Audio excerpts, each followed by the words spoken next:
भगवान श्री राम की परम भक्त शिवरी प्रतिदिन भगवान की प्रतीक्षा किया करती थी कि आज मेरे राम आएंगे, आज मेरे राम आएंगे, आज मेरे राम आएंगे। शिवरी के जीवन में एक ऐसा दिन आया कि भगवान श्री राम लव भ्राता लक्ष्मण के साथ में शिवरी की कुटिया पर पहुंच गए और यहीं तक नहीं, जूठे बेर खाए भगवान श्री राम ने। शिवरी को भगवान कैसे प्राप्त हुए? धैर्य से, उसकी श्रद्धा से, उसकी भक्ति से, उसके सत कर्मों से, उसके आचरणों से शिवरी को भगवान प्राप्त हुए। शिवरी के भी जीवन में एक अच्छा दिन आया, तो इसी प्रकार से आपके भी जीवन में एक ना एक दिन अच्छा समय अवश्य आएगा। आज हम बात करने वाले हैं राहु महाराज की, कि राहु महाराज का राशि परिवर्तन होगा यही 18 मई 2025 को, और अभी 18 महीने आगे तक आपके ठीक धन भाव पर रहेंगे ये, यानी कि 2026 तक, पूरा 2026 आपके कहां पर रहेंगे? आपके धन भाव यहां पर गोचर करेंगे राहु महाराज। आपको क्या शुभ फल देंगे, क्या अशुभ फल देंगे, इन सभी बातों की चर्चा हम विस्तार पूर्वक अच्छी तरीके से करने वाले हैं। चलिए प्रोग्राम को प्रारंभ करते हैं और समझने का प्रयास करते हैं। अगर आप अपनी कुंडली पर परामर्श विश्लेषण विस्तार पूर्वक अच्छी तरीके से अनलिमिटेड समय के साथ में करवाना चाहते हैं तो आप हमारे दिए गए नंबर पर संपर्क करके अपनी कुंडली का परामर्श विश्लेषण विस्तार पूर्वक अच्छी तरीके से अनलिमिटेड समय के साथ में करवा सकते हैं। राम कथा एवं श्रीमद् भागवत कथा आदि करवाने के लिए भी आप संपर्क कर सकते हैं। चलिए प्रोग्राम को प्रारंभ करते हैं और समझने का प्रयास करते हैं कि राहु महाराज का आगे 18 महीने अर्थात 18 मई 2025 के बाद में 18 मई तक क्या प्रभाव आपके जीवन पर रहेगा, इसी बात की हम विस्तार पूर्वक अच्छी तरीके से चर्चा करेंगे। तो देखिए, आपके द्वितीय भाव अर्थात अपने परम मित्र शनिदेव महाराज की राशि में रहेंगे राहु महाराज। यही द्वितीय भाव आपका भाई कुटुंब का है, यही आपके परिवार का भाव है, यही आपके धन का भाव है, यही आपकी वाणी का है, यही आपके वचनों का भाव है। तो जहां पर राहु महाराज आपके गोचर करेंगे, जिसके कारण कुटुंब की जरूरतें पूरी करने के लिए आपको भागदौड़ कुछ ज्यादा करनी पड़ेगी, यानी कि परिवार की चीजें पूरा, जैसे परिवार का यापन करने के लिए आपको भागदौड़ कुछ करनी पड़ेगी। सबसे प्रथम प्रभाव ये राहु महाराज का देखने को मिलेगा, किंतु धन की व्यवस्था अच्छी रखेंगे। हाँ, कहते हैं कि धन खर्च करते भी आनंद तब आता है जब धन पैदा होता है, और जब धन पैदा नहीं होता है, हमारी आय नहीं बढ़ती है और खर्च ज्यादा बढ़ जाता है, तब हमें क्या लगता है, तब हमारे आगे परेशानियों का एक बोझ बन जाता है। उसी के कारण हमें कर्ज आदि लेने पड़ जाते हैं परिवार का पोषण करने के लिए, परिवार का भरण करने के लिए। तो यहाँ पर एक तरफ से राहु महाराज अगर परिवार के प्रति खर्च भी आपकी भागदौड़ करवाएंगे, तो दूसरी तरफ परिवार से आपको मदद भी आपको बहुत अच्छी दिलवाएंगे। ये प्रभाव आप पर देखने को मिलेगा। दूसरी चीज ये है कि आप पर 7.5 जो काफी लंबे समय से आप पर चल रही थी, वह 7.5 भी आप पर इसी मार्च के महीने में समाप्त हो जाएगी। दूसरी चीज, ये तो हम आपको ये प्रोग्राम इसलिए दे रहे हैं कि राहु महाराज का आगे 18 महीने में क्या प्रभाव होगा। अभी अप्रैल का महीना पूरा राहु और शनि की यहाँ पर युति बनेगी, जिससे पिशाच योग का निर्माण होगा। उसकी भी हम आगे किसी अन्य प्रोग्राम में जल्दी ही वह प्रोग्राम आने वाले हैं।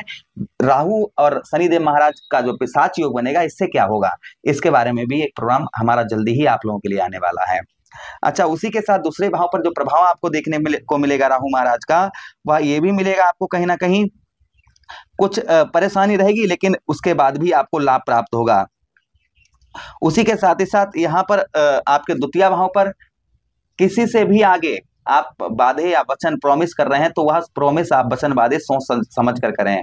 जल्दबाजी में किसी से भी प्रॉमिस वादे वचन आप कर रहे हैं कि हाँ हम इस तारीख को ऐसा करेंगे, इस तारीख को, तो कोई भी अगर किसी से वचन कर रहे हैं या वादे कर रहे हैं, तो आगे जो है आपको आगे 18 महीनों तक, यानी मई के बाद में, ये चीजें आपको इस चीज का ध्यान रखना है। अब देखिए, राहु महाराज के पास दृष्टियां भी हैं। राहु महाराज के पास कौन कौन सी दृष्टियां हैं? राहु महाराज के पास पंचम दृष्टि है, सप्तम दृष्टि है और नवम दृष्टि है। ये 3 दृष्टियां राहु महाराज के पास में हैं। तो देखिए, जिनसे राहु महाराज जिस भाव में बैठेंगे, वहां से 3 भाव और आपके देखेंगे। तो सबसे प्रथम भाव आपके लिए कौन सा हो गया? आपका षष्ठम भाव, जिससे शत्रुओं का प्रभाव नहीं रहेगा। नौकरी में आपको अच्छी आय यहाँ पर आपको देंगे, नौकरी में आपको आय अच्छी प्राप्त होगी, और यहाँ पर शत्रुओं का प्रभाव, शत्रुओं पर आपको विजय प्राप्त होगी। लेकिन शत्रुओं से सावधान रहें। हमेशा ही हम कहते हैं कि वो ऐसा अपने आप को हमेशा बनाकर रखिए कि एक दोहा है कि कबीरा खड़ा बाजार में सबकी मांगे खैर। कबरा खड़ा बाजार में, सबकी मांगे खैर, और ना काहू से दोस्ती और ना काहू से बैर। तो ये अपना सिस्टम एक बनाकर चलिए कि ना किसी से दोस्ती और ना किसी से बैर। तो यहाँ पर जो शत्रु आपके फिर भी आपके शत्रु हैं, तो शत्रुओं पर यहाँ पर कहीं ना कहीं आपको विजय प्राप्त होगी। ये भी प्रभाव कहीं ना कहीं राहु महाराज का आपके ऊपर आपको देखने को मिलेगा। अच्छा, उसी के साथ ही साथ आगे हम बात करते हैं, नौकरी में कुछ सफलता प्राप्त हुई। काफी लंबे समय से जो आपको नौकरी में सफलता नहीं प्राप्त हो पा रही थी, तो संभवतः ही नौकरी में आपको सफलता प्राप्त होती हुई नजर आएगी।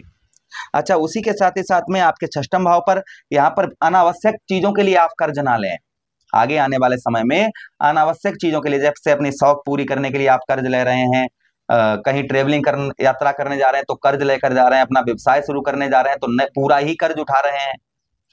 तो कर्ज जो है आप जो है सोच समझ कर लें, इस चीज का आप जो है आगे और ध्यान बनाकर चलें। अच्छा, उसी के साथ ही साथ आगे हम बात करते हैं, राहु महाराज के पास और एक दृष्टि है, सप्तम दृष्टि। तो सप्तम दृष्टि आपके अष्टम भाव में पड़ेगी। और देखिए, आपके अष्टमेश यानी अष्टम भाव के स्वामी कौन बनते हैं?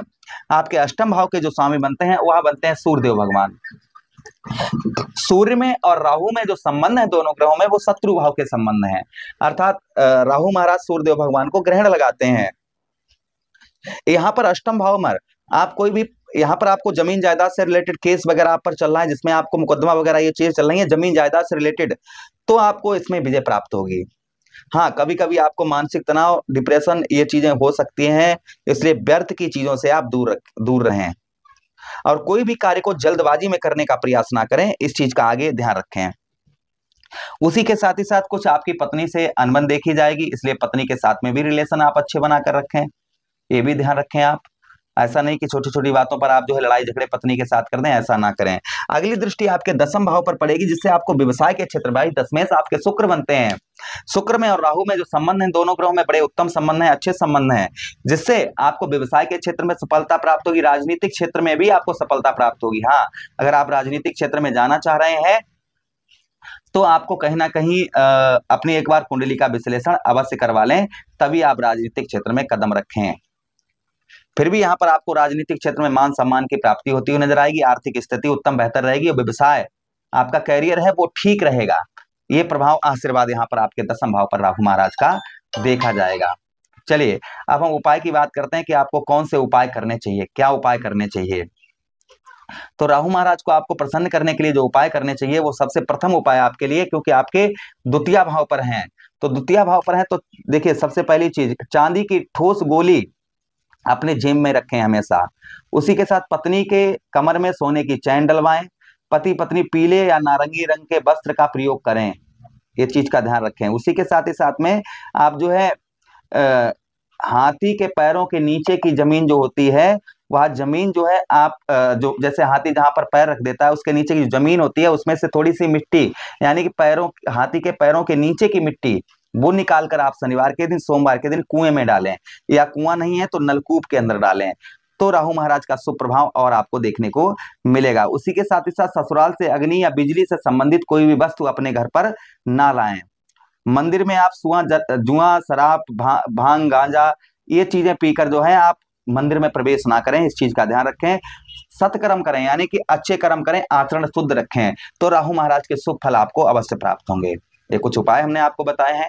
आशा कर रहे हैं प्रोग्राम काफी अच्छा लगा होगा। मिलते हैं किसी अन्य प्रोग्राम में, तब तक आपसे आज्ञा चाहते हैं। हरे कृष्णा, राधे।